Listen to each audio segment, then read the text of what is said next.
Okay, now you're ready to import the code for our experiment. We already know that our temperature probe is able to read the temperature, which is super duper important. And then we're going to set up our relay, right? Our relay is connected to two things.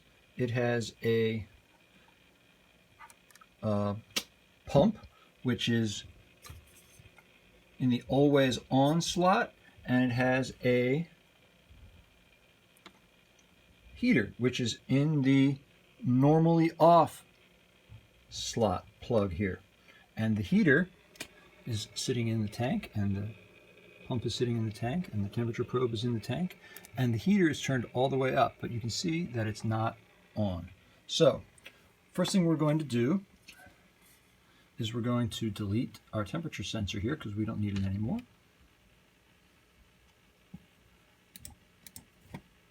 Like that. Delete our little debug message payload. So now we have a blank canvas. We're going to go to the document that was shared with you, the CRProject Node-RED code, May 31st, 2020. If there's a more recent version, you're going to use that one. This is the code. It looks scary, I know, but it's really not. You just grab it and highlight it, and you just grab it all, right? It's going to go all the way down. Go ahead, old girl. You can use a, oops. Sometimes you have to do it more than once. There we go. Grab it like that. Oops.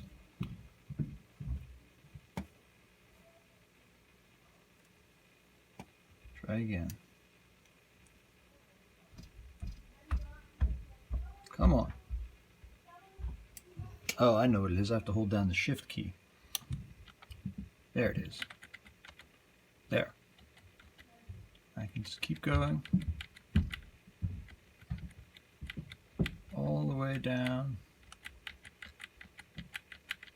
I'm just holding the shift key down and pushing the arrow all the way down to the bottom, so I've got everything highlighted. However you do this is, of course, up to you. But for this video, this is what's working for me. All the code. It's a couple pages of code. That's okay. There. Got it all. Then I just right-click, copy it, go back to Node-RED, go over here to my little hamburger, click on it, import, right there, paste the code, and hit the import button.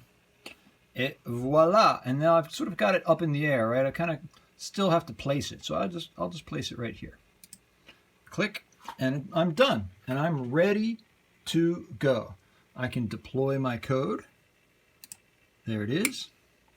You heard that click, and in 10 seconds it will turn the heater off. It turned the heater on, you see the light, and in 10 seconds it should turn the heater off. There it goes. That's the internal check. We know the heater works with the relay, and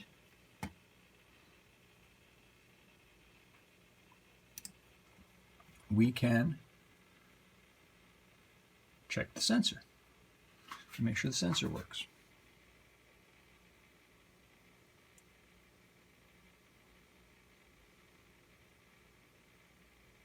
I can also check to see if I can turn the heater on and off. There it is on. Successfully deployed it. There it is off. I have to click on sensor 1. There we go. We've got our temperature sensor. Done. We activated it. We'll deploy our code again. And again, it turns the heater on. Every time you deploy it, checks the heater. 10 seconds. Turns the heater off. We can go and we can check our device, make sure it's working. Device on. Device off. And now we can begin to see that we're reading the temperature. I'll reset it, and you'll see that we're reading the temperature in the tank. There it goes. Okay, perfect. It's giving me an extra input there. I'm not sure what that's about. I'll try to fix that. But then what I can do is I can then begin to think about launching my experiment. So good job.